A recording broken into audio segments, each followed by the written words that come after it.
have a new intro. We have a new intro. It's nice. I don't know if it's ready for this week, but it will be for next week for sure. Well, you know, little tease never hurt nobody. Yeah. It is themed. And we are in costume. Ah, I love costume. So, keep your eyes peeled. That's the reason to keep coming back. Ding. And speaking of coming back, do you have anything? No. I thought that was going to get, like... Wait, no. Hold on. I can mature do this. No. I can do area. this. Speaking of coming back, guess who's back to do an ultimate cover? Boom. Mike McCone, yes! That's why you keep coming back to us. Brought it around. 1, we tell you what to pick up, and 2, we have all these killer covers. This 3, week, we always stick the landing. Debatable.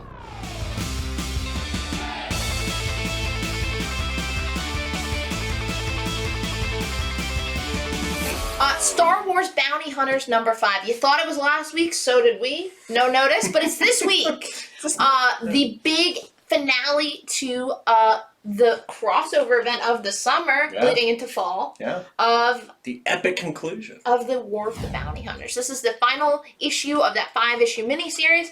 We wanted to celebrate with another kick-ass Boba Fett cover. This time with cover art by Mike McCone. It's just real classic armor, just real classic pose. The trade dress and the it looks real killer. It is. It's limited. Very this retro. one. Ooh. Limited to 1,000 copies, so the print run's super low. Nice. So yeah, if you want to pick it up, limited to 1,000 copies. This is one of the rarest exclusives we've ever done, especially for Marvel. Yep. Marvel usually wants higher print runs. We were gonna slow this time. Yeah. Till we get those, this is kind of your last chance. We will be sending off a batch immediately to CGC, and you can pre-order a 9/8 copy. Nice. 9/8 on a really kick-ass Boba Fett cover, limited to just 1,000 copies. I think that's a pretty safe bet. Pretty easy. Yeah. Pretty easy. It's not the only big book, an only big conclusion from Marvel Comics. Exactly. Oh man, these transitions. I know. We didn't even know. Amazing. Immortal Hulk 50. This is it. After it's been 2 or 3 years. 2 or 3 years. No, it has to have been 3 because I started collecting before I was working here. That's crazy. It's been awesome, man. The epic finale. It is giant. It is a big book. Have you seen it? Yeah, it's a hefty boy. They went. It's square bound. It is square bound, which very thankful for that. But I mean, you got covers by everyone: Alex Ross, Joe Bennett, Jim Bartell, Gary Frank, Mr. Garson. I love that Mr. Garson one. It's so good. It's collage covers he does, so cool. And this one in particular is awesome. Yeah, I love all of the classic Kirby stuff, and then going into the newer Inhyuk and more. Yeah, I mean, there's a Kirby hidden gem. Yep. There's a lot of really cool. That's the 1 in 100. The 1 in 200, a nice purple blank cover. Get a sketch cover on that bad boy. Yeah. Ed McGuinness on the 1 in 50. Love his Hulk, and then Brian Hitch on the 1 in 25. This is it. Back. Yeah, this is it. This is the final issue of the most important Hulk run in my lifetime, I think. Certainly. I mean, I don't know. You could make a play for Planet Hulk. But Immortal Hulk was just... It's not... has been a character-defining arc, I feel. Exactly. It really... There's not been a Hulk book that has done more with the horror roots of Hulk than this book. It got me reading Hulk. Me too! It got me back into... I liked Future Imperfect. And again, I love World War Hulk. I have since read it, but this is the book that got me in there. Back into Hulk. Yeah. So, I mean, I'm grateful. Pick it up, grateful for it. And then it's going to be your great transition book before Donnie's Hulk #1 comes out. Donnie and Ryan take it over. Might have a little news on the exclusive front for that at a later date, so stay tuned. It's on the website. Come on, man. Rounding off Marvel, there's a really cool Ms. Marvel Tales. So we just had that Miles Morales Tales. These are the $8. They're also square bound, but they're pretty much like a paperback trade. Yeah. For super cheap, for $8. Yeah. You're gonna get Captain Marvel #17, Ms. Marvel's first appearance. Yeah. And we're talking about obviously Kamala Khan, Ms. Marvel. The all new Marvel .1, another one that is considered her first appearance. We like to fight about that. It's comic book. books. Yeah. And the first 2 issues of her ongoing series by G. Willow Wilson. Nice. So super exciting. You get an oversized issue, the first 2 issues, and that first appearance. It's a sampler. That's what I love about these Marvel tales, is that it's just like, oh, do you want to get into this character? Here's the basics. She's cast. Yep. You want to check her out. This is a great way to do it. It's got at a reasonable price. At a reasonable price, just $8. Got a brand new Sway cover. Of course, he did that 1 in 50 awesome. Virgin, which are super rare on these. They're always like double, triple ratio because they're none. Yeah. So that's it. Pick it up. I am very excited. The G. Wilson Ms. Marvel run is actually one of the first books I added to my pull list. Really? Back at a different comic shop. We don't talk about that. No. But yes, one of my first pull list books was Ms. Marvel. No other comic shops exist. No. Moving right along to our indie books. We've got you son of a bitch. You picked out all the best ones here. Yeah, I did. From our friends at Vault. From our friends at Vault.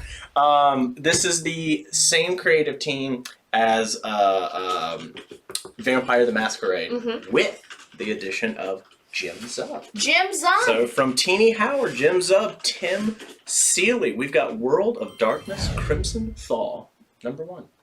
Now this is pretty cool, right? Because Jim Zub, Yep. I know that man loves Dungeons and Dragons. Yes, he does. He collects Dungeons, and the only conversation I've had with him, it was just him talking about collecting old format D&D books. Yeah.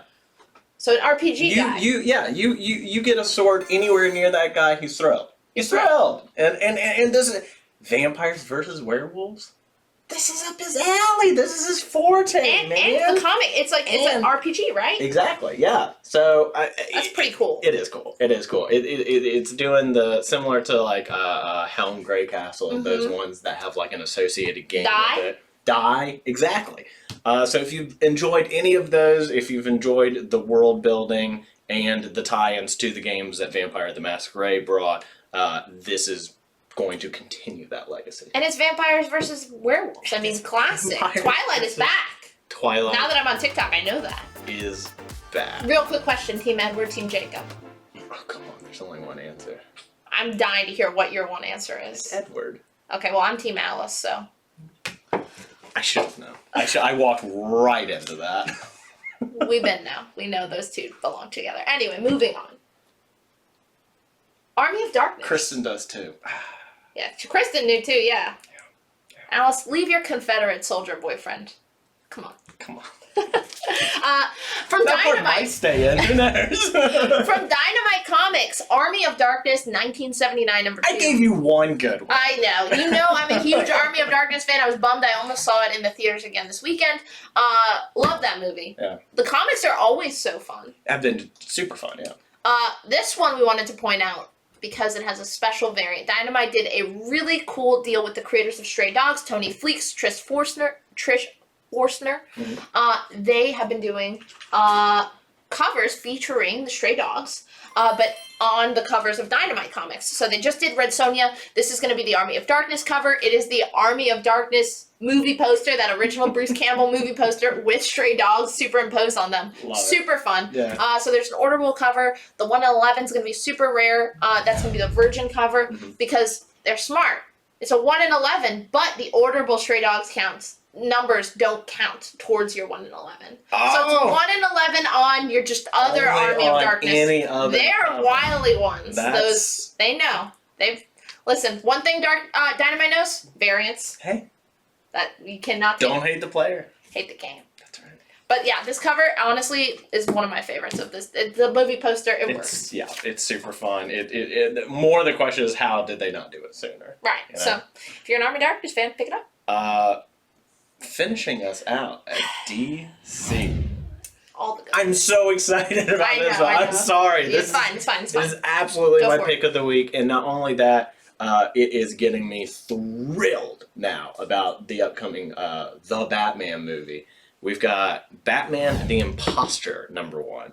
Mattson Tomlin, the writer of The Batman. Wait, the writer of the new Batman movie. Yes. The upcoming movie. Correct. He's writing this comic. And is really good at it. That was one thing that I was a little concerned about. It's not always the medium. It's the medium not switch always is a not always one-to-one. easy. Yeah. Sometimes it doesn't translate. He understands the medium, and then Andrea Sorrentino is on art. It's a slam dunk. It's awesome. I mean, of course, you've got somebody that is out masquerading as Batman, but this gets into a lot of the impact that Batman has on the city. It really doesn't take place from the point of view of Bruce at all. It is from the point of view of Leslie Thompson, who I love her characterization in this. Yes. And I'm sorry, I'm very excited about this book. Keep going. And then a new character, a GCPD officer that is trying to put it together. It's 3 years since Batman has shown up on the scene, and it appears that he has finally cracked and killed someone in a very public fashion, which I won't say how. No spoilers, but like, you're gonna want to pick this up. It is gorgeous to look at. The story is captivating. It is legitimately one of the best Batman books I've read in the past few years. I love it. A cover, Sorrentino. B covers. B for Bermejo. Bermejo. Lee Bermejo is doing the B cover. It's a really good awesome. cover. It's awesome. I love the negative space and like the reverse shadow. And then the 1 in 25 is Karn Andrews. Who's been doing all those crazy, cool, amazing fantasy covers. Yeah. And I mean, and the interior art. And this one's awesome, where it has like his reflection. Yeah. This is an amazing book. And it's Black Label, so it's a chunky issue, right? It's an oversized issue, but it's only 3-issue series. Exactly. So and also like, I know that it's Batman. I don't think anybody ordered the amount that they're gonna need. Yeah. Did we? Debatable. Okay. But the after this pitch, I don't know. I'm gonna go check and see if it's still back ordered. It's great. Absolutely pick it up. This gets a very strong recommendation from me. Should have ended on that. There's one more. And also, there's one more DC book. I kind of have two to finish this off. Yeah. From DC, it is the Wonder Woman Adventures of Young Diana.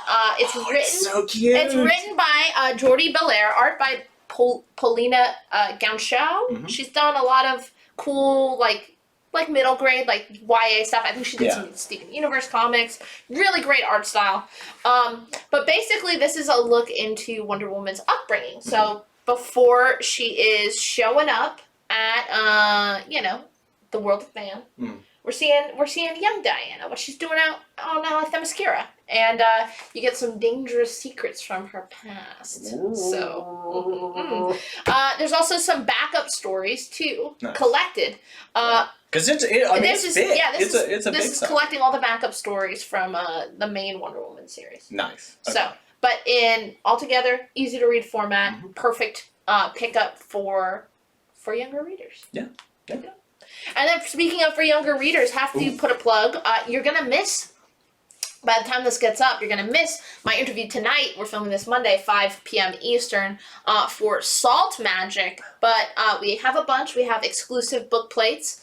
Hopefully, Penguin, come on. For this book, this is a middle grade book, I think is usually the terminology. Written by Hope Larson, North Carolina native. You know her, she did the Rebirth Batgirl series. Oh, yeah. She's really good. She did the graphic novel adaptation of A Wrinkle in Time. And she does a lot of really cool, also excellent, historical fiction YA graphic novels, specifically with Rebecca Mock. They've worked together a bunch on Compass South. They really like the historical fiction kind of playground. Yeah. So this is kind of like Wizard of Oz, Spirited Away, set in the early 1900s. This takes place right after World War I in America. And this young girl, 12, tween, her brother comes back from the war. And he's about to get married, and she's super mad about it because she feels like their relationship, they don't have the same brother-sister relationship. Now he's married. So she really wants him to hook up with someone fancy too, because she wants to get out of her small town. Yeah. She was hoping he was going to fall in love with someone in France. So hey, she's got a way to get out of this small town. She's 12-year-old. It's 1911, 1912, whatever, trying to break out. So she ends up getting involved with some magic, with some witches. Oh, as one does. As one does when they're trying to call off a brother's engagement. Yes, and I tried it. Didn't work. Didn't work. As always, magic, making deals with witches. Yeah. Not always the best plan. No, it's a great idea. It always works out. There's never Every time. No, magic very famously never has a cost. Oh, I read The Monkey's Paw. Everything turned out fine. So she ends up going on this hero's journey, trying to. She has to make a lot of sacrifices for her family. It's all about growing up. But the art, phenomenal. It's just a I was really, flipping through it beforehand. really beautiful, and just a really inventive story. Not anything I expected when I picked it up. So we will have the interview. It'll be on our YouTube channel if you want to check out me talking to the creators Hope Larson and Rebecca Mock about this book. It'll be up there, and we will have extra copies of the book with the book plate put up on our website that you can order if you want a really cool signed book plate by the creators. I'm very excited about this. So check out the interview after you watch this. Boom. There it is. That's a week. It's a week. The weekend comics. We'll see you next week. And you'll see our intro this week or next.